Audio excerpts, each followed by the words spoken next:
ஓம் சாந்தி brother. ஓம் சாந்தி sister. குஷியா இருக்கீங்களா? குஷியா இருக்கேன் பிரதர்.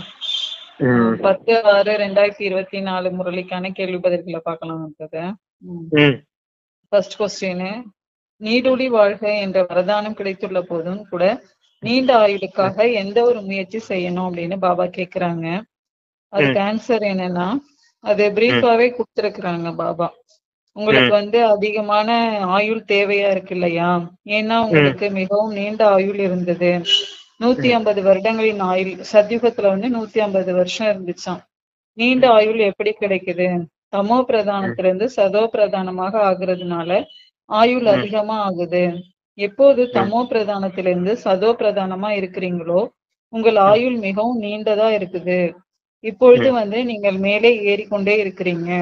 நாம் தமோ பிரதானம் ஆகும்போது நம் ஆயுள் குறைந்து விட்டுள்ளது அப்படிங்கிறத நீங்க அறிஞ்சிருக்கிறீங்க. ஆரோக்கியமும் நல்லா இல்ல, முற்றிலுமே நோயாளியா ஆயிட்டீங்க. இந்த வாழ்க்கை பழையது, புதியதுடன் ஒப்பிடப்படுது. இப்போது தந்தை நமக்கு நீண்ட ஆயுள் அமைப்பதற்கான யுக்தி சொல்றாரு.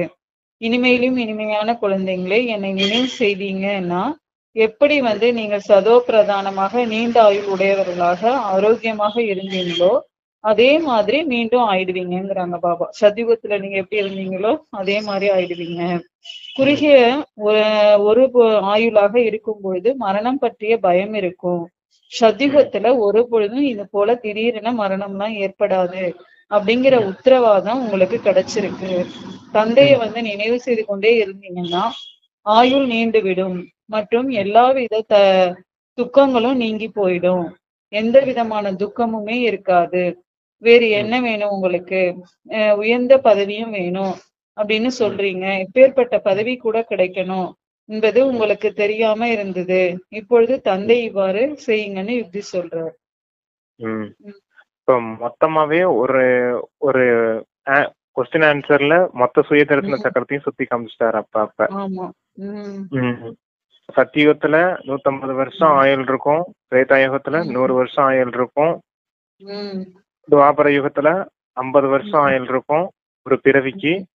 அதே மாதிரி கலியுகத்துல 30 வருஷம் தான் ஆயுள் இருக்கும். இப்படி வரிசை கிரமமா ஏணி படிக்கட்டுல இறங்கி வந்திருக்கீங்க. இப்ப தமோ பிரதான ஸ்டேஜ்ல இறங்கி வந்துட்டீங்க. இப்ப மறுபடியும் சங்கம யுகத்துல நீங்க மறுபடியும் உங்களுடைய ஆயுளுக்கான 5000 வருஷத்துக்கான ஆயுள 84 பிறவிகளுக்கான ஆயுள நீங்க இப்ப சேமிக்க வேண்டியது இருக்குது. அதுக்காக இப்ப நீங்க தூய்மையை கடைபிடிச்சாகணும், புருஷார்த்தம் பண்ணணும், ஸ்ரீமத் படி நடந்தாகணும். எல்லா காரியத்தையும் இந்த ஒரு பிறவியில, இந்த 84 பிறவியில 84வது பிறவியில கடைசி பிறவியில நீங்க செய்தாக வேண்டியது இருக்குது. செய்தீங்கன்னா உங்களுக்கு நீண்ட ஆயுள் கிடைக்கும்.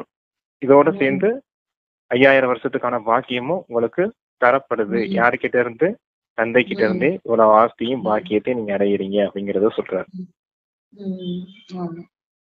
நெக்ஸ்ட், அவகுணங்கள் எத்தனை விதமா இருக்குன்னு பாபா கேக்குறாங்க. நாம் அந்த அவகுணங்களை எவ்வாறு சீர்திருத்தம் செய்யணும்னு அதுக்கும் பதில் சொல்லியிருக்காங்க.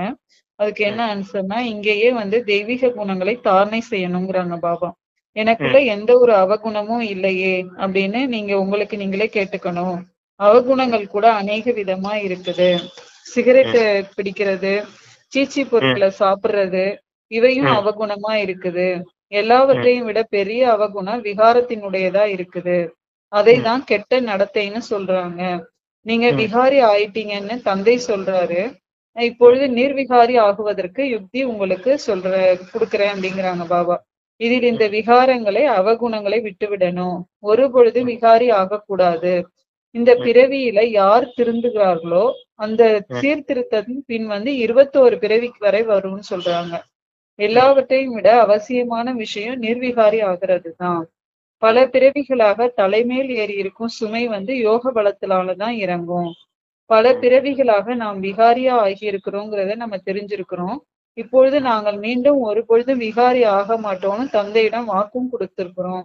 பதித்தமா ஆகுறீங்க அப்படின்னா 100 மடங்கு தண்டனையும் வாங்க வேண்டியதா இருக்கும் மற்றும் பதவியும் மோசமானதா ஆயிடும் அப்படின்னு அப்பா சொல்றாங்க. இப்ப நம்ம பரந்தாமத்துல இருந்து இறங்கி வரும்போது எந்த ஸ்டேஜ்ல இறங்கி வந்தோம் அப்படின்னா தேவதா ஸ்டேஜ்ல. தேவதைகளுக்கு பேர் என்ன அப்படின்னா சர்வகுண சம்பன்னம், சம்பூர்ண நிர்வீகாரி. சோலாகல சம்பூரணம், மரியாதா புருஷோத்தமன், அஹிம்சா பரம தர்மத்தவன். இப்படிப்பட்ட நிலையில தான் நம்ம இறங்கி வந்தோம். அதுல பாருங்க, சம்பூர்ண நிர்வீகாரிய இறங்கி வந்திருக்கோம்.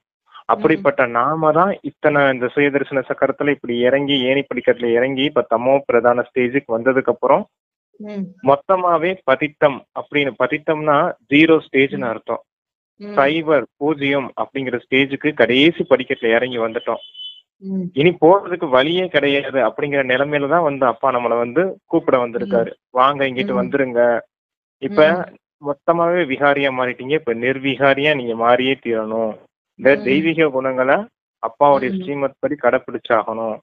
அதுல என்னென்ன அவகுணங்கள் சொல்லியிருக்காரு பாருங்க. சிகரெட் பிடிக்கிறது, தண்ணி அடிக்கிறது, சீச்சி பொருட்கள்னா மாமிசம் சாப்பிடுறது, பான்பராக்கு சாப்பிடுறது, ஹான்ஸ் வைக்கிறது, எல்லாமே மொத்தமாவே புகையிலை பொருட்கள் எல்லாமே தடை விதிக்கப்பட்டிருக்கு. இங்க குறிப்பா விகாரம், காமத்தின் விகாரம், 5 விதமான விகாரங்களை விட வேண்டியதா இருக்குது. இது உங்களுக்கு பெரிய முயற்சியா இருக்கும் அப்படிங்கறதெல்லாம் சொல்றாரு. இந்த மாதிரி இதெல்லாம் அவகுணங்கள் அப்படிங்கறத சொல்றாரு. தெய்வீக குணங்கள் அப்படிங்கிறது நமக்கு 7 விதமான குணங்கள் அப்பா பேசிக் கோர்ஸ்ல கொடுத்திருக்காரு.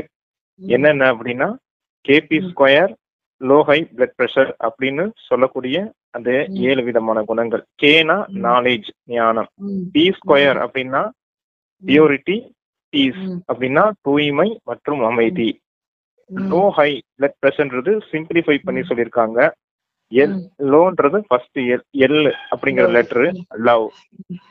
ஹைன்றது ஹாப்பினஸ், ஹைன்றது ஹச் மட்டும் ஹாப்பினஸ். அப்புறம் பிளட் பிரஷர் அப்படிங்கிறது பி, கேபிட்டல் லெட்டர் பி வந்து பிலீஸ், பிலீஸ்னா பேரானந்தம்னு அர்த்தம். பிரஷர் கடைசி போட்ட பி வந்து பவர், 8 விதமான சக்தி. இந்த 7 குணங்களும் தான் தெய்வீக குணங்கள். இதை கடைபிடிக்கணும். நீங்க இதை கடைபிடிக்கும் போது ஆசீர்வாதங்கள் நீங்களும் அடுத்தவங்களுக்கு கொடுக்க முடியும், அடுத்தவங்க கிட்ட இருந்து உங்களுக்கும் கிடைக்கும். அப்ப ஆசீர்வாதங்களின் லிப்ட்ல நீங்க யோக பலத்தை சேமிக்க முடியும். எப்படி அடுக்கடுக்கா சொல்லிக்கிட்டே போகலாம். அந்த தெய்வீக குணங்கள்ல நீங்க எவ்வளவு பாக்கியத்தை அடைகிறீங்க அப்படிங்கறது. அப்ப இந்த நேரம் சம்பூர்ண நிர்வீகாரியா நீங்க மாறணும். அதுக்காக இவ்வளவு குணங்களையும் நீங்க கடைபிடிக்க வேண்டியது இருக்குன்னு சொல்றாரப்பா. இந்த பிறவியில திருந்தினால்தான் நம்ம வந்து இது 21 பிறவிக்கான சீர்திருத்தமா அமையுதுன்னு சொல்லியிருக்கோம். இந்த பிறவியில நம்ம திருந்தணும். ஆமா, இந்த நமக்கு அது 21 பிறவிக்கே பலன் கிடைக்குது. சீர்திருத்தம், சீர்திருத்தத்துக்காகவே நான் வந்திருக்கேன்னு சொல்றாரு அப்பா. ஆமா, அதனால திருந்தாட்டினா 100 மடங்கு தண்டனையும் கிடைக்கும், பதவியும் மோசமாயிடும்னு பாபா சொல்லுவாங்க. நெக்ஸ்ட், தூய்மையின்மை அநேக விதம் இருக்குதுன்னு பாபா சொல்லியிருக்காங்க. அது என்ன அப்படின்னு பாத்தீங்கன்னா, இந்த விகாரத்தின் வேலையை செய்யக்கூடாதுங்கிறத வந்து நம்ம இப்ப தூய்மையின்மையா உள்ள விகாரங்கள்லாம் எல்லாமே விகாரத்துல உள்ளதுனால அதுல செய்யக்கூடாதுங்கிறத நம்ம தெரிஞ்சிருக்கிறோமா? தெரிஞ்சிருக்கல, முன்னாடி தெரிஞ்சிருக்கல, இப்ப தெரியுது. ஒரு சில நல்ல குழந்தைங்க இருக்கிறாங்க, நாங்க வந்து பிரம்மச்சரியத்துல இருப்போம்னு சொல்றாங்க. சன்னியாசிகளை பார்த்து தூய்மை நல்லதுன்னு நினைக்கிறாங்களாம். தூய்மை மற்றும் தூய்மையின்மை உலகத்துல வந்து அபிபவித்திரமானவர்களே அநேகம் பேர் இருக்கிறாங்க. மலம் கழிக்க செல்வது கூட தூய்மையின்மைதான் அப்படிங்கிறாரு பாபா. எனவே உடனே ஸ்நானம் செய்யணும். தூய்மையின்மை அநேக விதமாக உள்ளது. ஒருவருக்கு துக்கம் கொடுப்பது, சண்டை சச்சரவு செய்வது கூட தூய்மையற்ற காரியமா இருக்குது அப்படிங்கிறாங்க பாபா. இப்ப இதுல ஒரு ஸ்ரீமத் வேற இருக்கு இல்லையா, நம்ம டாய்லெட் போனோடனே குளிக்கணும் அப்படிங்கிற ஸ்ரீமத் இருக்குது. ஒருத்தவங்களுக்கு துக்கம் கொடுக்கறதே அதுவும் கூட அசுத்தமான குணம்னு சொன்னார் இல்லையா. இதெல்லாம் தூய்மையற்றதா இருக்குது. இதுல இருந்தெல்லாம் நீங்க மாறியாக வேண்டியது இருக்குது. விகாரங்களே நீங்க தொடக்கூடாது, மொத்தமாவே உங்களுக்கு தடை செய்யப்பட்டிருக்கு. இன்னொரு முறையில என்ன சொல்றாரு, விகாரங்களை பூரா எனக்கு தானமா கொடுத்துருங்க, நீங்க பயன்படுத்தாதீங்க. தானம் கொடுத்த பொருளை நீங்க பயன்படுத்தலாமா? அப்பா கிட்ட இருக்க அப்பா நமக்கு கொடுத்த இந்த குணங்கள், சக்திகள், ஞானம், ஞானம் குணம் சக்தின்னு சொல்லப்பட்ட இந்த 3 மட்டும் பயன்படுத்துங்க. வேற எதையுமே இந்த உலகத்திட்ட இருந்து எடுக்காதீங்க. அடுத்தவங்க பொருளை நீங்க தொடலாமா? மாயாவோட பொருளை நீங்க தொடலாமா? தந்தையோட பொருளை தொடறதுக்கு தான் உங்களுக்கு உரிமை இருக்குது. மாயாவோட பொருளை எக்காரணத்தை கொண்டும் தொடாதீங்கன்னு சொல்லுவார். நெக்ஸ்ட், உண்மையான மகான் ஆத்மாக்கள் யாருன்னு பாபா கேக்குறாங்க. பல பிறவிகளாக நீங்க பாவம் செஞ்சிருக்கிறீங்கன்னு தந்தை சொல்றாரு. அந்த எல்லா பழக்கத்தையும் இப்பொழுது நீங்க நீக்கணும். இப்பொழுது நீங்கள் உண்மையிலும் உண்மையான மகான் ஆத்மாவா ஆகணும். உண்மையிலும் உண்மையான மகான் ஆத்மாங்கிறது இந்த லட்சுமி நாராயணன் தான் ஆவாங்க. வேறு யாருமே இங்க ஆக முடியாது. ஏனெனில் எல்லோருமே தமோ பிரதானமா ஆவாங்க அப்படிங்கிறாங்க பாபா. லட்சுமி நாராயண் தான் மகான் ஆத்மாக்கள் அப்படின்னா அந்த சொன்னோம் இல்லையா, மகாரதிகள் மகான் தன்மையோட இந்த இந்திரியங்கள் நடத்தக்கூடியவங்க. 5 விதமான தேக இந்திரியங்களையும் 2 விதமான சூட்சும இந்திரியங்களையும் வழி நடத்தக்கூடியவங்க அப்படிங்கிறவங்க பேரு தான் ரதி. அதுலயும் யாரு மகான் தன்மையோட நடந்துக்குவாங்களோ அவங்க பேர் தான் மகாரதி. இவங்க லட்சுமி நாராயணன் கூடவே அவங்களுக்கு சமமா இருந்தவங்க எல்லாருமே இந்த மகான் தன்மையோட இந்த தேக இந்திரியங்களையும் சூட்சும இந்திரியங்களையும் வழி நடத்தி வந்திருக்காங்க தந்தையோட ஸ்ரீமத் படி. அதனாலதான் அவங்களுக்கு அந்த மாதிரி உயர்ந்த பதவி கொடுக்கப்பட்டிருக்கு. என்ன ஸ்ரீமத்? ஞானம், யோகம், தாரணை, சேவை. இந்த சப்ஜெக்ட்ல இந்த 5 இந்திரியங்களையும் இந்த சூட்சும இந்திரியங்களையும் மனம், புத்தி, சுபாவ சம்ஸ்காரம் சொல்லுவாரு. சூட்சும இந்திரியங்களை அது எல்லாத்தையுமே கரெக்டா வழி நடத்திருக்காங்க. மகான் தன்மையோட நடந்திருக்காங்க. அதனாலதான் இவங்களுக்கு இந்த மாதிரி உயர்ந்த பதவி கொடுக்கப்பட்டிருக்குன்னு சொல்றாரு அப்பா. சரி, நெக்ஸ்ட் தமோ பிரதான நிலை எவ்வாறு கடைசி நிலையை அடைஞ்சிருக்கு அப்படின்னு பாபா கேக்குறாங்க. அதுக்கு என்னன்னா, இனிமையான குழந்தைங்களே, நீங்க எவ்வளவு இனிமையிலும் இனிமையான மென்மையான மலர்களாக இருந்தீங்க, பின் முள்ளாக ஆயிருக்கிறீங்க. இப்பொழுது தந்தை நினைவு செய்யுங்க. அப்பொழுது நினைவினால் உங்கள் ஆயுள் அதிகரிக்கும், பாவங்களும் சாம்பல் ஆயிடும், தலை மீது இருக்கும் சுமை லேசாகும். தங்கள் மீது கவனம் கொள்ளணும். தங்களுக்குள்ள என்னென்ன அவகுணங்கள் உள்ளனவோ அவற்றை நீக்கணும். எப்படி நாரதனுடைய உதாரணம் இருக்குது. நீங்க தகுதியுடையவரான்னு அவரிடம் கேட்டாங்களாம். உண்மையில நான் தகுதி உடையவன் இல்லைன்னு அவரு உணர்ந்தார். தந்தை உங்களை உயர்ந்தவராக ஆக்குறாரு அப்படிங்கிறாங்க. நாரதருடைய உதாரணம் அது. நாராயணன் மற்றும் நாரதர் 2 பேரும் ஒரு சுயம்பரத்துக்கு போவாங்க லட்சுமியை கல்யாணம் பண்ணிக்கிறதுக்காக. அப்ப ஒரு போட்டி வரும். அப்ப இவரு நாரதர் போய் இவர்கிட்ட சொல்லுவாரு, நாராயணன்கிட்ட, நான் உன்னைய போல எனக்கு மேக்கப் பண்ணி விடு, நான் லட்சுமியை கல்யாணம் பண்ணிக்கணும்னு போய் சொல்லுவாரு. அவரும் ஹரி உன்னை போலவே என்னைய மாத்து அப்படின்னு ஒரு வார்த்தையை சொல்லிடுவாரு. நாரதர் ஹரினா குரங்குன்னு அர்த்தம். சரியா? அது அவரும் கரெக்டா புரிஞ்சுக்கிட்டு இவரை குரங்காவே மாத்திடுவாரு. முகத்தை மட்டும் குரங்கு மாதிரி மாத்திடுவாரு. அப்ப சுயம்பரத்துக்கு போவாங்க. கூடவே நாராயணனையும் கூட்டிட்டு போவாரு நாரதரு. அப்ப லட்சுமி நாராயணன் கழுத்துலதான் மாலையை போடுவாங்க. நாரதர் ஏன் நான் அழகா இல்லையா, நீ என்னை அழகா பண்ணலையா அப்படின்னு சண்டைக்கு போவார் நாராயணன் கிட்ட. நீ என்னை ஹரியாதானே மாத்த சொன்ன, நான் உன்னை ஹரியாதான் மாத்திருக்கேன் அப்படின்னு கண்ணாடி எடுத்து காமிப்பாரு. அப்ப நாரதர் மூஞ்சி குரங்கு மாதிரி இருக்கும். இருக்கும். அப்ப பார்த்து வருத்தப்படுவாரு, நான் கேட்டது தப்பா கேட்டுட்டேன் போல அப்படின்னு. இது எதுக்காக அப்பா உதாரணம் சொல்றாருன்னா, லட்சியம் இருக்குது உங்களுக்கு நாராயணன் ஆகணும் அப்படிங்கிறது, அதுக்கேற்ற லட்சணங்களும் உங்களுக்கு வேணும் அப்படிங்கிறதுக்கான தான் இந்த உதாரணம் கொடுக்கப்பட்டிருக்குது அப்படிங்கறத சொல்றாரு. லட்சியம் லட்சணம் 2 சேர்ந்து இருந்தாதான் நீங்க லட்சுமியை கல்யாணம் பண்ணிக்க முடியும். லட்சணங்கள் இல்ல, லட்சியம் இருக்குது, உங்களுக்கு பெரிய லட்சியம் இருக்குது, உயர்ந்த லட்சியம் இருக்குது, அதுக்கேற்ற லட்சணங்கள் இல்லைன்னா நீங்க எப்படி லட்சுமியை கல்யாணம் பண்ணிக்கிற முடியும் அப்படிங்கறத அந்த கதை சொல்லுது அப்படிங்கறத இந்த விஷயத்துல சொல்றேன். அதாவது கொஸ்டின் என்னன்னா, முன்னாடி தவறா சொல்லிட்டேன். நான் மென்மையான மலராக என்ன செய்யணும் அப்படின்னு பாபா கேக்குறாங்க. அந்த கேள்விக்கான பதில் தான் இது. மென்மையான மலராகணும் அப்படின்னா முள்ளா இருந்த நம்ம இப்ப மலரா ஆயிட்டு இருக்கிறோம். அதுக்கு நம்ம அப்பாவோட நினைவுல இருந்தாதான் ஆயுளும் அதிகரிக்கும், பாவமும் சாம்பலாகும். அதுக்காக தான் இந்த உதாரணத்தையும் பாபா சொல்லியிருக்காங்க. நெக்ஸ்ட் தமோ பிரதான நிலை எவ்வாறு கடைசி நிலையை அடைஞ்சிருக்கு அப்படின்னு பாபா கேக்குறாங்க. ஒருவரது தந்தை மகாராஜாவாக இருந்தாங்க அப்படின்னா இது தந்தை மகாராஜா ஆவார்னு சொல்லுவாங்க இல்லையா. பாபா மிகவும் சுகம் அளிப்பவரா இருக்காரு. நல்ல சுபாவம் உடைய மகாராஜாவாக இருப்பவர்களுக்கு ஒரு பொழுதும் கோபம் வராதாம். இப்பொழுது மெதுமெதுவாக எல்லோருடைய கலைகளும் இறங்கிடுச்சு. எல்லா அவகுணங்களும் பிரவேசம் ஆயிடுச்சு, கலைகள் குறைந்து கொண்டே போயிடுச்சு, தமோ இது தமோ ஆகி கொண்டே சென்றிருக்காங்க அப்படிங்கிறாங்க பாபா.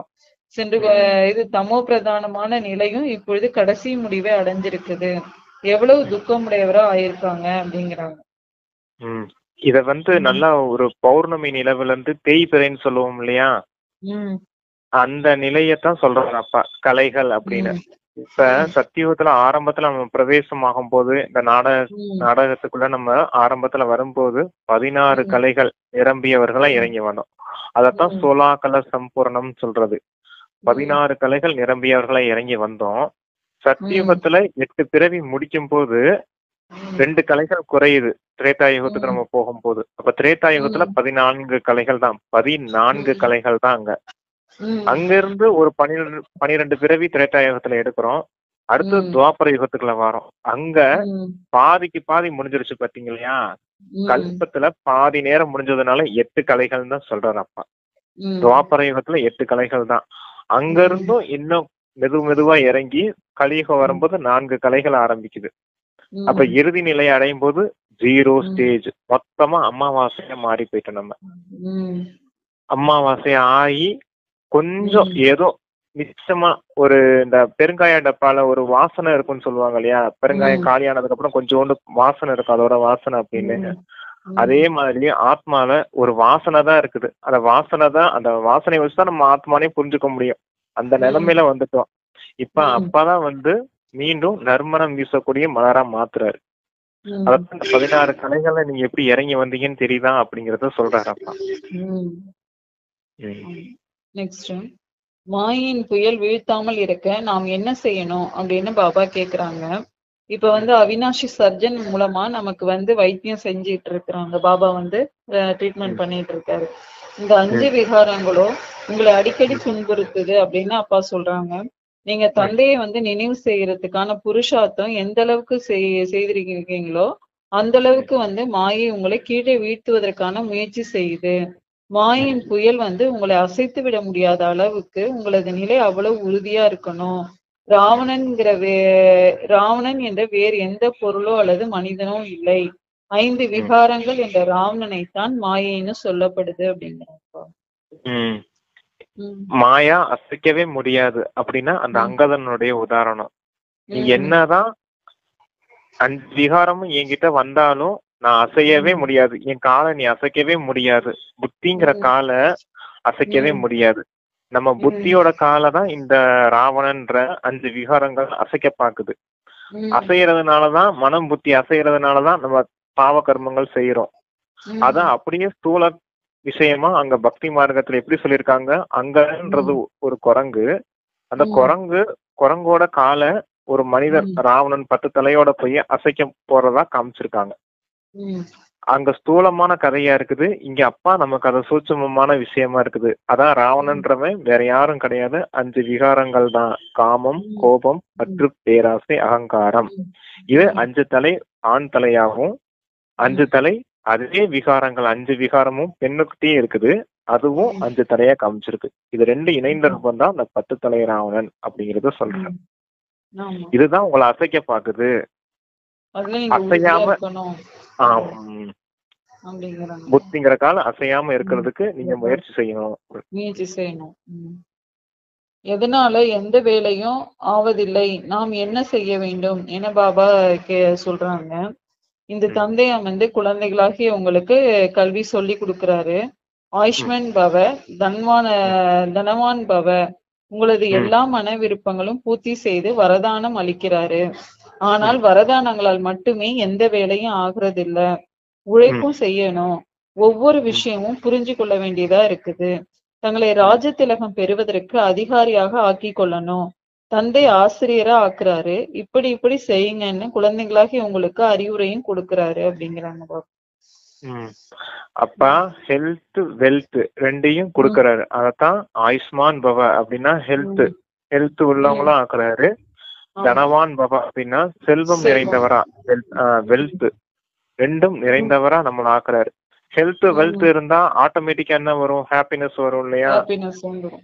ஆமா, அதான் ஹெல்த் வெல்த் ஹாப்பினஸ் எல்லாமே சொர்க்கத்துல கிடைக்க போகுது. அதுக்கு நீங்க இப்ப தகுதியானவரா ஆகணும் அப்படிங்கறத சொல்றாரு. அப்பா ஆஸ்தியாவே கொடுத்திருக்காரு உங்களுக்கு இந்த பொக்கிஷங்களை எல்லாம் அப்படின்னு சொல்றாரு.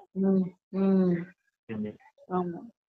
நெக்ஸ்ட், பக்தர்கள் பகவானை பற்றி எதையுமே புரிந்து கொள்ளாமல் பூஜை செய்யறதை பார்த்தா நமக்கு என்ன வருது அப்படின்னு பாபா கேக்குறாங்க. அதுக்கு என்ன பதில்னா, என் ஒருவனை நினைவு செய்யுங்க அப்படிங்கறதுதான் முதல் நம்பர் அறிவுரையாவே பாபா கொடுக்கறாரு. மனிதர்கள் நினைவு செய்யறது இல்ல. ஏன்னா அவங்களுக்கு தெரியவே தெரியாதாம் அப்பாவை எப்படி நினைவு செய்யறதுன்னு, யாரை நினைவு செய்யறதுன்னே தெரியாதாம். எனவே நினைவு கூட தவறாக இருக்குது. இறைவன் சர்வ வியாபின்னு சொல்லிடுறாங்க. பின் சிவபாபாவை எப்படி நினைவு செய்வாங்க? சர்வ வியாபின்னு சொல்லிட்டு அப்புறம் எப்படி என்ன நினைவு செய்வாங்கன்னு பாபா கேக்குறாங்க. சிவன் கோயிலுக்கு சென்று பூஜை செய்யறாங்க. அவரது தொழில் என்னன்னு கூறுங்கள்னு கேட்டு பாருங்க. கோயில்ல போய் பக்தர்கிட்ட நம்ம கேட்டோம்னா அவங்களுக்கு தெரியாதுங்கிறாரு பாபா. பகவான் சர்வ வியாபி ஆவார்னு சொல்லிடுவாங்க. பூஜை செய்யறாங்க, அவரிடம் கருணை வேண்டுறாங்க. வேண்டிக் கொண்டிருக்கையிலும் பரமாத்மா எங்கே என்று யாராவது கேட்டா பகவான் சர்வ வியாபின்னு சொல்லிடுவாங்க. சித்திரத்திற்கு சிலை முன்னால் என்ன செய்யறாங்க? மற்றும் சித்திரம் முன்னால் இல்லை என்றால் அழகான உடலே ஒன்றும் இல்லாமல் போய்விடுது. பக்தியில எவ்வளவு தவறுகள்லாம் செய்யறாங்க. பிறகு பக்தி மீது எவ்வளவு அன்பு இருக்குது. கிருஷ்ணருக்காக எவ்வளவு நிர்ஜல விரதம், தண்ணீர் கூட குடிக்காம விரதம் இருக்கிறாங்களாம். இங்கு நீங்கள் படித்து கொண்டிருக்கிறீங்க மற்றும் இந்த பக்தர்கள் என்னென்ன செய்யறாங்களோ உங்களுக்கு இப்பொழுது சிரிப்பு வருது. அது பார்த்து, ஏன்னா நம்ம படிச்சிட்டு இருக்கிறோம், அவங்களுக்கு ஒண்ணும் தெரியாம இதெல்லாம் பண்ணிட்டு இருக்காங்களேன்னு நமக்கு பார்த்து சிரிப்பு வருது. அது எப்படி சொல்லலாம் அப்படின்னா, ஞானத்துக்கும் அஞ்ஞானத்துக்கும் உள்ள வித்தியாசத்தை பாருங்க. இப்ப உங்களுக்கு எல்லா ஞானமும் கிடைச்சிச்சு, அப்ப நீங்க குஷியோட இருக்கீங்க. இப்ப பக்தர்களை பாக்குறப்ப உங்களுக்கு சிரிப்பு தான் வருது. தந்தை என்ன ரூபத்துல இருக்காரு? புள்ளி ரூபமா இருக்காரு. இவங்க புள்ளி ரூபமா இருக்க தந்தைக்கு ஒரு சிலைய வச்சு இந்த லிங்க ரூபத்துல வழிபடுறாங்க அப்படிங்கறத சொல்றாரு. ஆனா இங்க தந்தை நம்ம கிட்ட என்ன சொல்றாரு? நான் புள்ளி ரூபமா இருக்கேன், எனக்கு எதுக்கு பூஜை செய்றீங்க? எனக்கு எப்படி நீங்க பூஜை செய்ய முடியும்? நீங்க என்னை வணங்க கூட தேவையில்லை. நான் உங்களுக்கு குழந்தைகளான உங்களுக்கு நான் சலாம் சொல்றேன், நமஸ்காரம் சொல்றேன்னு அப்பா நம்ம கிட்ட சொல்லிக்கிட்டு இருக்காரு. நம்மள அந்த அளவுக்கு உயர்ந்த நிலையில வச்சிருக்காரு. ஆனா இந்த பக்தர்களை பாருங்க, ஜட சிலையில முன்னாடி போய் நின்றுட்டு உருகுறாங்க, சர்வ வியாபின்னு சொல்லிடுறாங்க. முன்னாடி சிலையை வச்சு வழிபடுறாங்க. அப்புறம் சிவன் இங்க இருக்காருன்னு சொல்றாங்க. அப்புறமேல் மொத்தம் சர்வ வியாபின்னு சொல்றாங்க. அப்ப சர்வ வியாபினா வேற இடத்துல எங்கேயாவது போய் வழிபட வேண்டியதானே? ஏன் இங்க கோயில்ல வந்துதான் வழிபடணும்னு அவசியம் இல்லை இல்லையா? இங்க இங்க எதுக்கு பூஜை புனஸ்காரம் எல்லாம் பண்ணி மாலை மரியாதை எல்லாம் செலுத்துறாங்க அப்படிங்கறதெல்லாம் சொல்றாரு. இப்ப சர்வ வியாபி அப்படின்னு சொல்லிடுறாங்க. அவங்களுக்கு முட்டாளா இருந்திருக்கோம், நம்மளும் பக்தி பண்ணிருப்போம்ல. நமக்கு எல்லாரும் செய்யறதேதான் நம்மளும் வழி வழியா நம்மளும் பண்ணிட்டு வந்துருவோம். இப்ப அப்பா சொன்ன பிறகு தானே நமக்கே தெரியுது. அதான் 63 பிறவி பக்தி பண்ணது நம்ம தான். உங்களுக்கு என்ன சொல்றாரு அப்பா ஆரம்பத்திலேயே? உங்களுக்கு பக்தியின் பலன் தான் ஞானமே கிடைக்குது. அப்ப ஆரம்பிச்சு வச்சதெல்லாம் யாரு? நாம தான். இந்த பக்தியை வழிபடு ஆரம்பிச்சு வச்சதே நாம தான். இப்ப நம்ம அவங்கள குறை சொல்றது கூட தகுதி இல்லை. ஆனா அப்பா புரிய வைக்கணுங்கிறதுக்காக அப்படி சொல்றாரு. ஏன்னா நம்ம தானே மூதாதையர்கள் எல்லாத்துக்குமே. நம்மளை தொடர்ந்துதான் அவங்களாம் வந்திருக்காங்க. நம்மளை பார்த்துதான் அவங்களும் கெட்டு போயிருக்காங்க. இப்ப முதல்ல விகாரத்துல விழுந்ததெல்லாம் யாரு நினைச்சோம்? நாம தான். அப்பா நமக்கு கொடுத்த நாம தான் விழுந்தோம். இப்ப விகாரத்துக்கு வழிகாட்டியே யாரு? நாம தான். அப்புறம் அவங்க தவறு இன்னும் செய்யறாங்கன்னா அதுக்கு காரணம் யாரு? நாம தான். அதனாலதான் நீங்க தூய்மையாகுங்க, மற்றவர்களையும் தூய்மையா ஆக்குங்க. அப்பதான் உங்களுடைய கணக்கு முடியும். இந்த விஷயத்துல இருந்து, நாடக சக்கரத்துல இருந்து கணக்கு வழக்கெல்லாம் முடிக்கணும்னா நீங்க தூய்மையாகி மற்றவர்களையும் தூய்மையாக்கும் போதுதான் உங்களுடைய கணக்கு வழக்கெல்லாம் முடியும். அப்படிங்கறதுல கர்மாத்தீத்த நிலையை அடையணும்னாலே நீங்க எந்த அளவுக்கு மற்றவர்களை தூய்மையற்றதுல இருந்து தூய்மை ஆக்குறீங்களோ அந்த அளவுக்கு தான் உங்களுக்கு ஆஸ்தி கிடைக்குது. அந்த விஷயங்கள்லாம் கணக்கு வழக்க முடியுதுங்கிறத சொல்றாரு. எந்தெந்த சேவையினால? மனம், வாச்சா, கர்மனா, பொருள், தனம். பத்தாவதுக்கு சுய சேவை, உலக சேவை, இதெல்லாம் சொல்றாரு இல்லையா? இத்தனை சேவை மூலமா நீங்க இவங்களெல்லாம் தூய்மையாக்க முடியும் அப்படிங்கறத சொல்றாரு. சேவை விதவிதமா இருக்குது, எந்த நேரமும் சேவையின் நினைவிலேயே இருக்கணும் அப்படிங்கிறதையும் சேர்த்து சொல்லுவார். அப்படி இருக்கும் போதுதான் இவங்கள தூய்மையற்ற நிலையில இருந்து தூய்மை ஆக்கவே முடியும் உங்களால அப்படிங்கறத சொல்றாரு. நாம் எந்த நிலை அடையறதுக்கு பாபா நமக்கு எவ்வாறெல்லாம் சேவை செய்யறாரு அப்படிங்கிற கொஸ்டினுக்கு ஆன்சர் என்னன்னா, இது புருஷோத்தம சங்கம யுகமா இருக்குது, இது பற்றி யாருக்குமே தெரியாது. இப்போது நீங்கள் புருஷோத்தமன் ஆகிறதுக்காக புருஷார்த்தம் செஞ்சிட்டு இருக்கிறீங்க. ஆசிரியர் மாணவனின் சேவகன் ஆகிறார் இல்லையா, மாணவர்களுக்கு சேவை செய்கிற அரசாங்க ஊழியர் ஆவாங்க. தந்தையும் சொல்றாராம், நானும் சேவை செய்யறேன், உங்களுக்கு படிப்பிக்கவும் செய்யறேன். அனைத்து ஆத்மாக்களோட தந்தையும் அவர் எல்லா ஆத்மாக்களுக்கும் தந்தையாவும் இருக்கிறாராம், ஆசிரியராகவும் இருக்கிறாரு. சிருஷ்டியின் முதல் இடை கடைசியின் ஞானத்தையும் சொல்றாரு. இந்த ஞானம் வேறு எந்த மனிதர்களுக்குள்ளும் இருக்க முடியாது, யாருமே கற்பிக்க முடியாது. நாம் இது போல ஆக வேண்டும்னு நீங்க புருஷார்த்தம் செஞ்சிட்டு இருக்கிறீங்க அப்படிங்கிறாங்க பாபா. தந்தை ரெண்டு சம்பந்தத்தை சொல்றாருங்க, தந்தை மற்றும் ஆசிரியர் அப்படின்னு. நான் முழு உலகத்துல இருக்கக்கூடிய எல்லா ஆத்மாக்களுக்கும் தந்தையா இருக்கேன், நீங்க என்னுடைய குழந்தைகளா இருக்கீங்க. நான் உங்களை பாலனை செய்யறதுக்காகவே வந்திருக்கேன். இது ஒரு சம்பந்தம். ரெண்டாவது, ஆசிரியராகி உங்களுக்கு இந்த நாடக சக்கரத்தின் முதல் இடைக்கடை ஞானம், ஆதி மத்திய அந்திமம், இந்த ரகசியங்களை சொல்லித்தர ஆசிரியராகவும் இருக்கேன். இப்ப இந்த நிலையில இருந்து அந்த நிலைக்கு நீங்க போகணும், அதுக்காக இந்த தெய்வீக குணங்களை கடைபிடிக்கணும். அப்ப இது படிப்பின் ரேகை. முதல்ல ஒண்ணு அப்பா சொன்னது தந்தை வரைகிற ரேகை பாலனையின் ரேகை. இது படிப்பின் ரேகை. மூணாவது ஒரு ரேகை இருக்கு, அது என்னன்னா சத்குரு வரையக்கூடிய பாக்கியத்தின் ரேகை. இந்த 3 ரேகையை நம்ம நெற்றியில இப்படி வரைகிறதுனாலதான் இந்த 3 கோடு போடுவாங்க இல்லையா, பட்டை போடும்போது உங்க நெற்றியில 3 விதமான ரேகையை நான் வரைகிறேன். ஒண்ணு பாலனையின் ரேகை, படிப்பின் ரேகை, பாக்கியத்தின் ரேகை. அந்த 3 விதமான சம்பந்தம். தந்தை தான் பாலனை பண்றாரு, அதான் பாலனையின் ரேகை. ஆசிரியர் படிப்பு சொல்லிக்கிறாரு, அதனால படிப்பின் ரேகை. மூணாவது சத்குரு பாக்கியம் கொடுக்கிறாரு. என்ன பாக்கியம்? முக்தியின் பாக்கியம், ஜீவன் முக்தியின் பாக்கியம். அததான் சொல்றாரு. அப்ப இந்த சம்பந்தங்கள் எல்லாம் உங்களுக்கு இந்த சேவை செய்துகிட்டு இருக்கேன், உங்களுக்கு சேவை செய்யக்கூடிய சேவகரா நான் இருக்கேன். அங்க மாணவர்கள் கூட ஆசிரியர் சேவை செய்யறது தானே இருக்காங்க அப்படிங்கறத சொல்றாரு. அப்ப நமக்கு இந்த 3 விதமான சம்பந்தத்துல நமக்கு சேவை செய்யறதுக்காகவே வந்திருக்காரு. இந்த பயங்கரமான உலகத்துல நாம் சதோ பிரதான நிலையை அடையிறது எப்படின்னு பாபா கேக்குறாங்க. அதுக்கு பதில் என்னன்னா, உலகத்துல மனிதர்கள் எவ்வளவு சமோ பிரதானமா புத்தியினராக புத்தி இல்லாம இருக்கிறாங்களாம். இப்ப மிகவும் பயங்கரமான உலகமாகும் இது. மனிதர்கள் எது செய்யக்கூடாதோ அதை செய்யறாங்க. எவ்வளவு கொலை கொள்ளை முதலியவையெல்லாம் செய்யறாங்க, என்னதான் செய்யறது இல்ல. 100% தமோ பிரதானமாக இருக்கிறாங்க. இப்பொழுது நீங்கள் 100% சதோ பிரதானமாக ஆயிட்டு இருக்கிறீங்க. அதற்கான யுக்தி கூறியுள்ளார். நினைவின் யாத்திரை நினைவினால் தான் விகர்மங்கள்லாம் விநாசம் ஆகும், தந்தையில சேர்ந்துருவீங்க அப்படிங்கிறாங்க பாபா. இப்ப பயங்கரமான உலகம்னு சொல்லிட்டாரு. என்ன விபரீத புத்திவான்கள், விநாச காலே விபரீத புத்தின்னு சொல்லுவாரு. விநாச நேரம் வந்துருச்சுன்னா மனிதர்களுடைய புத்தி புறம் எப்படி வேலை செய்யுமா? விபரீதமா வேலை செய்யுமா? அதுதான் 100% தமோ பிரதானமா ஆயிட்டாங்க. கொலை கொள்ளை கற்பழிப்பு என்ன தவறுதான் செய்யல, மொத்த உலகமும் 0 ஸ்டேஜுக்கு வந்தாரு. இங்க எங்க வீட்டு பக்கத்துல அப்பாவை பையன் அடிச்சு கொண்டு. அப்படியா? அந்த மாதிரி எவ்வளவு பயங்கரமா இருக்கு பாருங்க. ஆமா ஆமா ஆமா. என்னாச்சு அப்புறம்? அது செத்துட்டாரு. ஐயோ அப்படியா?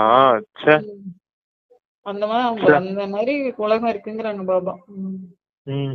அவங்களுக்கெல்லாம் இப்ப சக்தி இல்லாம போயிருச்சு பாருங்க. அப்ப 100% தமோ பிரதானம்ங்கிறது இப்ப நமக்கு நேச்சுரலாவே நம்ம கண்ணால பாத்துட்டு இருக்கோம் பாருங்க எந்த அளவுக்கு போயிருச்சு அப்படின்னு. இப்ப அந்த ஸ்டேஜ்ல தான் எல்லாமே முழு உலகமுமே இருக்குது. இந்த நேரத்துல தான் உங்களுக்கு 100% சத்துவ பிரதானமா ஆகிறதுக்கான முயற்சி நீங்க செய்துட்டு இருக்கீங்க.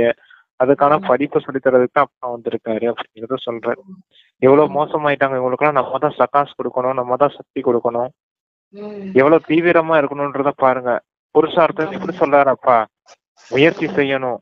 ஒரு சிங்கிள் ரொம்ப வயசு கூட இல்ல அந்த பையனுக்கு, 17 வயசுதான்.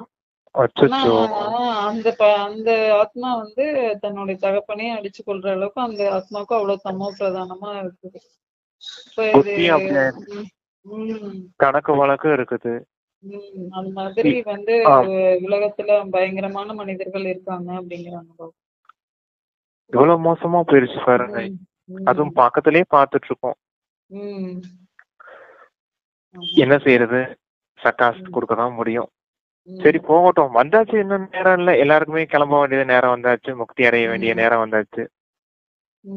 ஏன்னா எல்லாருக்குமே இறுதி நேரம்னு ஒண்ணு இருக்குது. டிராமா எப்ப முடியுமோ அது வரைக்கும் நம்ம இங்க பார்த்து பண்ணிதான் ஆகணும். ரொம்ப நாள் இல்ல, முடிஞ்சிருச்சு. நம்ம தான் செய்ய வேண்டியது இருக்குது. நம்ம காரியத்தை எப்ப முதல்ல வேகமா தீவிரமா முடிக்கிறோமோ அப்பதான் இவங்களுக்கும் முக்தி கிடைக்கும். அப்பா ஒரு விஷயம் சொல்லுவார் நம்ம கிட்ட, இவங்களுக்கெல்லாம் எப்ப முக்தி கிடைக்கும்னு நினைக்கிறீங்க அப்படின்னு.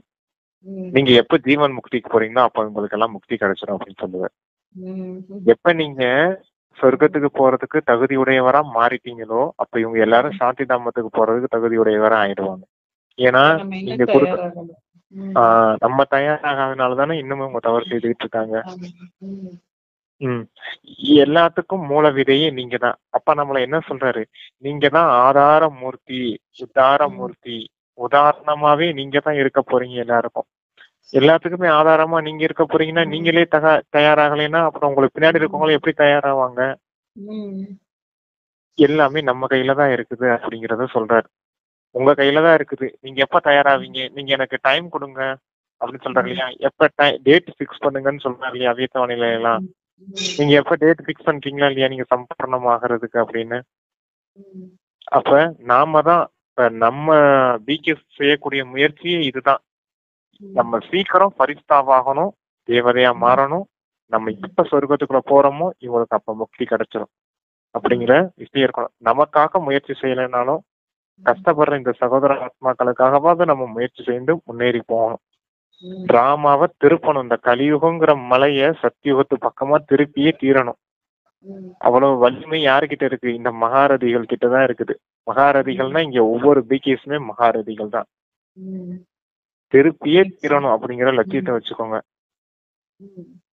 நெக்ஸ்ட் பிரதர், நாம் மதுவனம் போகிறதுக்கு ஏன் மனம் விரும்புது அப்படின்னு பாபா கேக்குற கொஸ்டினுக்கு பதில் என்னன்னா, பகவான் வந்து தந்தை எப்படி வர்றாருங்கிறத நீங்க இப்பொழுது தெரிஞ்சிருக்கிறீங்க. இந்த ரதத்துல வந்திருக்கிறாரு, பிரம்மா மூலமா வர்றாருல, பிரம்ம பாபா மூலமாக சொல்றாரு. அதை பின் நீங்க தாரணை செஞ்சு மத்தவங்களுக்கும் சொல்லும் போது நேரடியாக கேட்போம்னு மனம் விரும்புது. தந்தையின் பரிவாரத்துல செல்லுவோம். இங்கு தந்தையும் வந்து இருக்கிறாரு, தாயும் இருக்கிறாரு, குழந்தைங்களும் இருக்கிறாங்க, பரிவாரத்துல வந்து விடுறாங்க. அந்த உலகமும் அசுர உலகமா இருக்கு. எனவே அசுர பரிவாரத்துல துன்பப்படுறீங்க. எனவே தொழில் ஆகியவைகளை விட்டு விட்டு பாபாவிடம் புத்துணர்வு பெறறதுக்காக வந்திருக்கிறீங்க. இங்கு இருப்பவர்களும் பிராமணர்களா இருக்கிறாங்க. எனவே இந்த பரிவாரத்துல வந்து அமர்றீங்க. வீட்டுக்கு சென்றீங்கன்னா பின் அது இது போன்ற பரிவாரம் இருக்காது. அங்கோ தேகதாரி ஆகிடுறாங்க. அந்த சிக்கலான வேலைகளிலிருந்து விடுபட்டு நீங்க இங்க வர்றீங்க. தேகத்தின் எல்லா சம்பந்தங்களையும் விடுங்க அப்படின்னு இப்ப தந்தை நமக்கு டைரக்ஷன் கொடுக்கிறாரு. நம்ம வந்து எப்பவுமே பரிவாரத்தோட இருக்கும்போது எப்பவுமே முக்கால்வாசி சில பலகீனங்கள் வெளிப்பட்டாலுமே அங்க சந்தோஷமா தான் இருக்கும் பரிவாரத்தோட சேர்ந்து இருக்கும்போது. ஏன்னா எல்லாருமே முயற்சி செய்யறதுக்காக தெய்வீக குணங்களை கடைபிடிக்கிறதுக்கான முயற்சி செய்துட்டு இருக்காங்க. அப்போ ஒருத்தர் நம்ம புரிஞ்சுக்கிறது ரொம்ப ஈஸியா இருக்கும். இவங்களும் முயற்சி செய்யறாங்க, நம்மளும் முயற்சி செய்யறாங்க. நான் அமைதியா பேசணும், அவங்களும் அமைதியா பேசுவாங்க. அவங்க அன்பா பேசினா நானும் அன்பா பேசுவேன் அப்படிங்கிற முயற்சி நமக்கு இருக்கிறதுனால, இப்ப நம்ம சொர்க்கத்துக்கு போகணும் அப்படிங்கிற அப்பா லட்சியம் கொடுத்துருக்கிறதுனால இந்த முயற்சி செய்யறதுனால இந்த பரிவாரம் வந்து இந்த அளவுக்கு பக்குவமா இருக்குது. ஆனா அதுவே அந்த உங்க லௌகீக வாழ்க்கை வந்து அப்படி இல்லை. அவங்க முயற்சியாளர்கள் கிடையாது, முயற்சி செய்யறவங்க கிடையாது. அதனாலதான் அவங்க அந்த பரிவாரத்துக்கிட்ட நீங்க லௌகீக பரிவாரத்துக்கிட்ட போகும்போது துக்கம் அனுபவிக்க வேண்டியதா இருக்குது. ஏன்னா அவங்களுக்கு ஞானமே இல்லாம இருக்குது. அவங்க அஞ்ஞான இருள்ல மூழ்கி இருக்காங்க. எங்க ஞான வெளிச்சம் கிடைச்சதுனால இங்க அப்பா கிட்ட இந்த பரிவாரத்துக்கிட்ட வர்றீங்க அப்படிங்கறத சொல்றாரு. மதுபனுக்கு வந்தா உங்களுக்கு ரிஃப்ரெஷ்மெண்ட் கிடைக்குது. ஏன்னா தந்தையின் சம்பந்தம் கிடைக்குது, பாலனை கிடைக்குது, பிராமண பரிவாரத்தை பாக்குறோம், முயற்சி எப்படி செய்யறாங்கன்னு கருத்து பரிமாறிக்கிறோம், நிறைய விஷயம் ஏற்பட முடியாங்க அப்படிங்கறதெல்லாம் சொல்றாரு. இங்கே இப்படி இருக்குது, அங்க அஞ்ஞான இருள்ல இருக்கிறதுனால அங்க துக்கம் அனுபவிக்க வேண்டியதா இருக்குது. அதனால இப்ப தேக சம்பந்தங்களை பூரா மறந்துடுங்க, அந்த லௌகீக பரிவாரத்தையும் மறந்துடுங்கன்னு சொல்றாரு. எங்க மறக்க சொல்றாரு? மனம் புத்தில இருந்து விலக்கிடுங்க அப்படின்னு சொல்றாரு. கூட தான் வாழணும், அவங்க கூட தான் வாழ்ந்தாகணும், இருந்தாலும் மனம் புத்தில இருந்து விலக்கிடுங்க. அந்த மனம் புத்தியில தந்தையை தவிர வேற யாரும் உங்களுக்கு நினைவு இருக்க வேண்டியது இல்லை அப்படிங்கறத சொல்றாரு. நெக்ஸ்ட், எந்த பூவை யாருமே விரும்ப மாட்டாங்க அப்படின்னு பாபா கேக்குறாங்க. நறுமணம் உள்ள மலர்களாக வேண்டும். மலர்ல நறுமணம் இருக்குது, நல்ல வாசனையான பூவா இருக்குல்ல, அதுதான் எல்லாருமே நறுமணம் பெறாங்க, விரும்புறாங்க. எருக்கம்பூவை யாரும் எடுக்க மாட்டாங்க. எனவே மலர் ஆவதற்கான புருஷார்த்தம் செய்யணும். பாபா கூட இது போல ஆகணுங்கிறதுக்காக மலர்கள் எடுத்துக்கிட்டு வர்றாரு அப்படிங்கிறாங்க பாபா. நறுமணம் வீசக்கூடிய மலரா நம்ம ஆகணும், எருக்கம்பூவா இருக்கக்கூடாதுங்கிறாங்க. இப்ப 3 விதமான மலர்கள் அடிக்கடி அப்பா சொல்லுவாரு. ஒண்ணு ரோஜா பூ, இன்னொன்னு மல்லிகை, இன்னொன்னு எருக்கம்பூ சொல்லுவார். ரோஸ் என்ன எப்படி இருக்கும் அப்படின்னா, ஆமா இருக்குல்ல. இப்ப என்ன சொல்லுவார் அப்படின்னா, இப்ப ரோஜாங்கிறது நல்ல கலர்ஃபுல்லாவும் இருக்கும், கலரா இருக்கும் இல்லையா, கலரா இருக்கும். பாக்குறதுக்கு வண்ணம் எப்படி இருக்கும், கலரா ரெட் கலர் ரோஸ் வச்சுக்கோங்க, நல்ல கலர்ஃபுல்லா இருக்கும். நறுமணமும் வீசும். அதோட கூடவே பாக்குறதுக்கு தோற்றம் சொல்லுவாங்க, தோற்றம் பாக்குறதுக்கு பூவும் அழகா இருக்கும் இல்லையா, மலர்ந்த பூ அதுவே மல்லிகை பூவை பாத்தீங்கன்னு வச்சுக்கோங்க, கலர் இருக்காது, ஒயிட்டா தான் இருக்கும். ரோஸ் மாதிரி ரெட்டா அழகா இருக்காது, ஒயிட்டா இருக்கும். அப்ப அங்க கலர் இல்லாம போயிருச்சு இல்லையா. ஆனா வாசனை இருக்கும், ஆனா கலர் இல்லாம இருக்கும். ஆனா எருக்கம் பூ பாத்தீங்கன்னு வச்சுக்கோங்க, அதுல கலரும் இருக்காது, வாசனையும் இருக்காது, தோற்றமும் அந்த அளவுக்கு இருக்காது இல்லையா. ரோஸ் மாதிரி மத்த 2 பூ இருக்காது. ஆனா மல்லிகை பூல கலர் இருக்காது, வாசனை மட்டும் இருக்கும். இப்படி 3 விதமான பூ இருக்குது அப்படின்னு சொல்லுவாரு. சத்துவம்ங்கிறது ரோஸ், கஜோங்கிறது மல்லிகை பூவை சொல்லுவாரு, ஏன்னா வாசனை மட்டும் இருக்குது. இன்னொன்னு அந்த எருக்கம் பூவுல வாசனையும் இல்ல, தோற்றமும் இல்ல, கலரும் இல்ல. அதனாலதான் இப்ப கூட பக்தி மார்க்கத்துல என்ன செய்வாங்க அப்படின்னா, சிவனுக்கு எதை போடுறாங்களோ இல்லையோ எருக்கம்பூ மாலைய போடுவாங்க. அதே கணபதிக்கும் போடுவாங்க எருக்கம்பூ மாலைய. ஏன்னா அவங்களுக்கு பாகுபாடு கிடையாது, எனக்கு எருக்கம்பூ தான் வேணும், ரோஸ் தான் வேணும் அப்படிங்கறதெல்லாம் கிடையாது. எல்லாருமே கணபதிக்கு ஏன் போடுறாங்கன்னா, எல்லாருமே நம்மளுடைய சகோதர ஆத்மான்னு ஏத்துக்கிட்டதுனால அடையாளத்துக்காக அப்படி போடுறாங்க. பாபாவுக்கு முன்னாடி எல்லாருமே சமம் அப்படிங்கறதுனால அவருக்கும் எருக்கம்பூ மாலையே போடுறாங்க.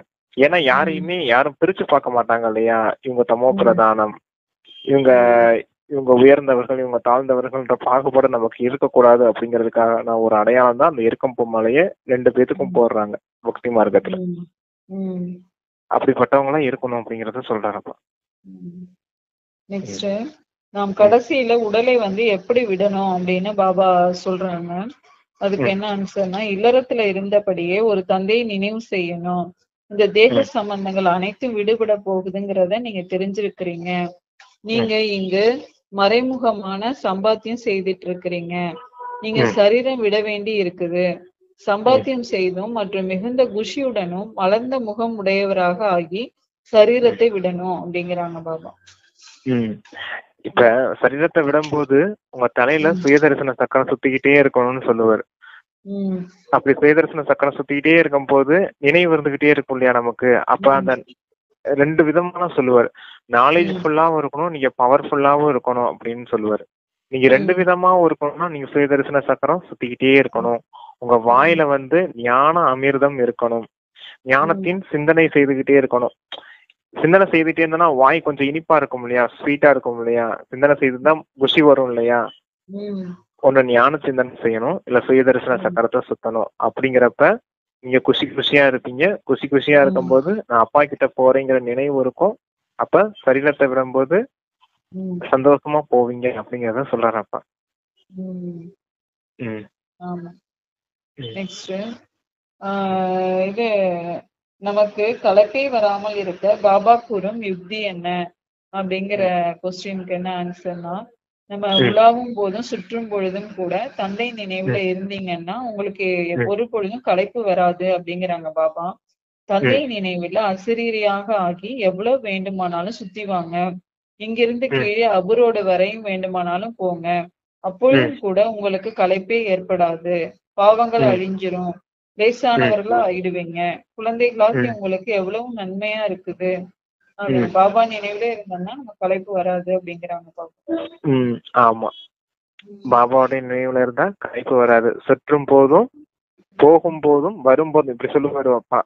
போகும் உம் போதும் வரும் போதும் உட்காரும் போதும் எழும் போதும் சாப்பிடும் போதும் அருந்தும் போதும்னு இப்படி எந்த உம் காரியம் நீங்க செய்தாலும் அன்றாட காரியம் அது தந்தையோட நினைவிலே செய்யுங்க. அப்ப பாவ கர்மங்கள் அழியும், உங்களுக்கும் குஷி ஏற்படும்.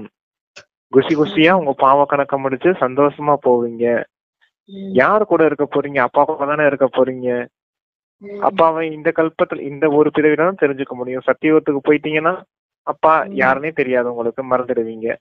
உம் அப்ப இந்த சமயம் தான் அப்பா கூட வாழ முடியும். அப்ப இந்த சமயம் இப்படி குச்சியோட வாழுங்க அப்படிங்கறத சொல்றாரு அப்ப நமக்கு. உம் ஆமா. நெக்ஸ்ட் ம், ம், யாரை மகாத்மான்னு சொல்ல முடியாதுன்னு பாபா சொல்றாங்க. அதுக்கு ம், ஆன்சர் என்னன்னா, முழு உலகத்திலையும் மனிதர்கள் வந்து ம், பத்தித்த பாவனரே வந்து எங்களை பாவனமாக்குங்க அப்படின்னு ம், முறையிடுறாங்களாம். பின் ம், அவங்கள வந்து மகாத்மான்னு எப்படி சொல்ல முடியும்னு பாபா கேக்குறாங்க. ம், பதிதர்களுக்கு யாருமே ம், தலை வணங்குறதே இல்ல. ம், தூய்மையாக இருப்பவர்கள் முன்னால் தலை ம், வணங்கப்படணும். கன்னி ம், பெண்களோட உதாரணமும் இருக்குது. விகாரி ம், ஆகும் பொழுது, விகாரின்னா ம், திருமணம் ஆகும்போது ம், எல்லோருக்கும் முன் தலை வணங்குறாங்களாம். பிறகு ம், வந்து பதித்த பாவனரே வாங்க அப்படின்னு முறையிடவும் செய்யறாங்க. அதுக்கு பாபா சொல்றாங்க, அடே முறையிடும் வகையில எதற்காக பதிதம் நீங்க ஆகணும்? அப்புறம் ம், அனைவருடைய சரீரங்களும் விகாரத்துல பிறந்ததுதான் இல்லையா? ஏன்னா ம், வந்து ராவண ராஜ்யமா இருக்குது அப்படிங்கிறாங்க பாபா. ஏன் ம், நீங்க வந்து பதிதமா ஆகணும், ஏன் அப்புறம் என்ன கூப்பிடணும் அப்படின்னு ம், கேக்குறாங்க. ம். ஆமா. இப்ப யார மகாத்மான்னு கூப்பிட முடியாதுன்னா தூய்மையற்றவர்களை மகாத்மான்னு கூப்பிட முடியாது. அப்ப உம் எல்லாருமே தூய்மையற்றவர்கள் தான் இருக்காங்க. ஏன்னா உம் தூய்மையற்ற சரீரம் தானே எல்லாருக்கும் கருத்து இருக்கு. அப்புறம் உம் எப்படி அவங்கள போய் மகாத்மான்னு கூப்பிட முடியும்? உம் அவங்கள தான் கூப்பிடுறேன். தூய்மையற்றவர்களை தூய்மையாக்கக்கூடியவரே, உம் பதித்தர்களை பாவனம் செய்யக்கூடியவரே வாருங்கள் அப்படின்னு கூப்பிடுறது.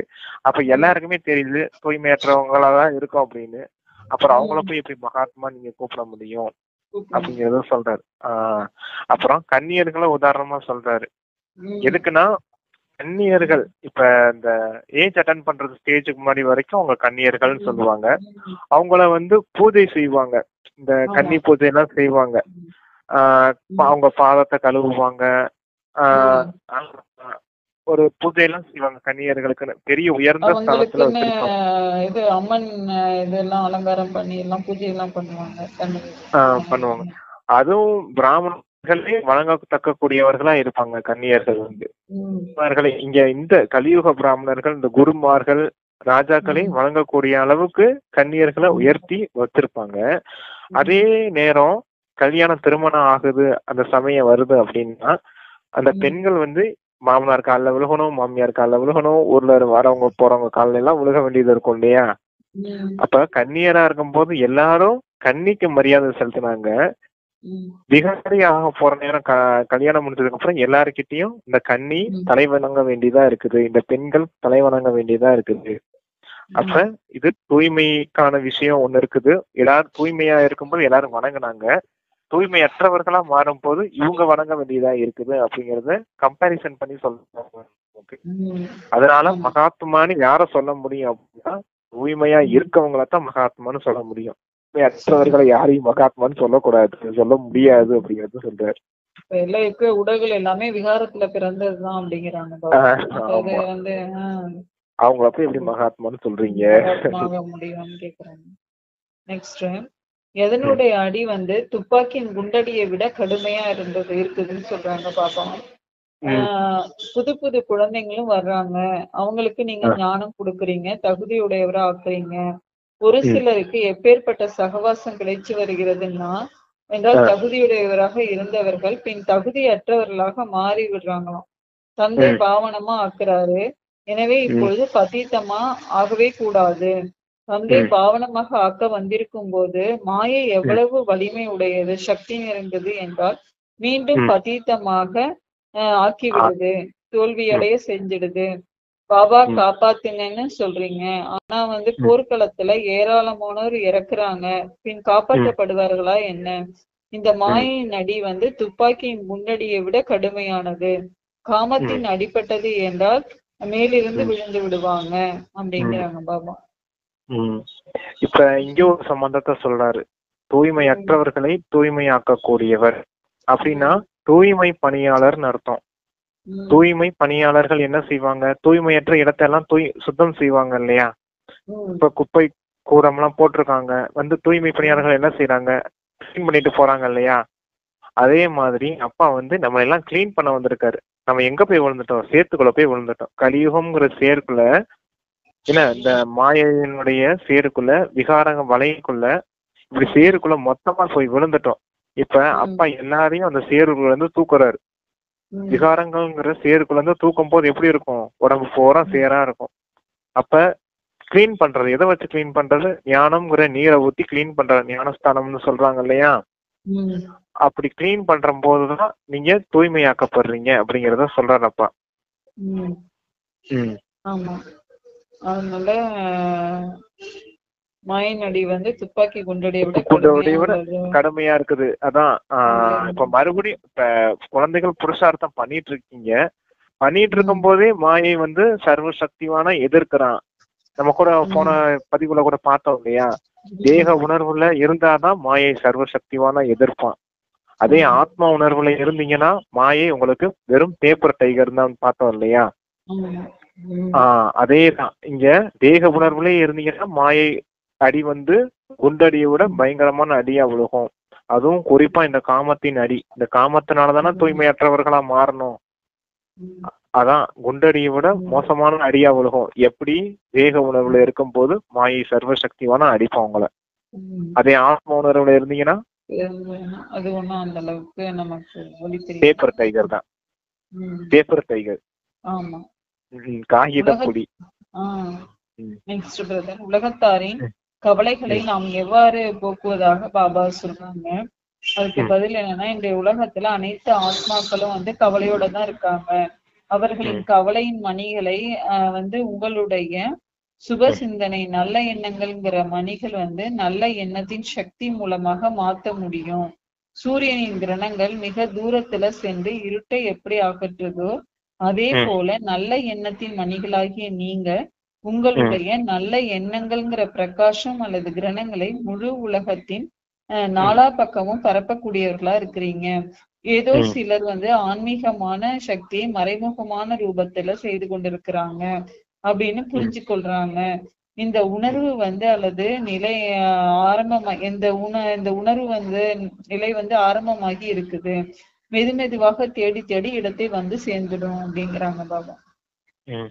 இது இந்த வாரம் அவ்வியத்த வாணியில கூட அப்பா சொல்லியிருந்தாரு. எப்படின்னா,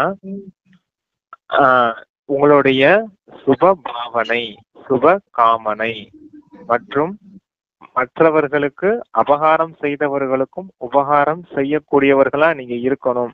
இப்படிப்பட்ட உங்களுக்கு உள் உணர்வு இருக்கணும் அப்படின்றத சொல்லியிருந்தாரு.